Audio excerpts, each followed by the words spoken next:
Okay. Hey, sometimes I dey beg Papa God, make he show me way.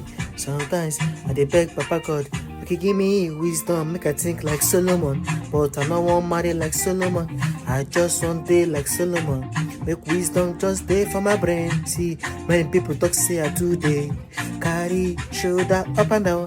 Tell me why I no go carry shoulder. Shey na because me I love myself. I know they like to dey do wetin person dey do, but that thing dey vex me. Wetin I like, na I dey do.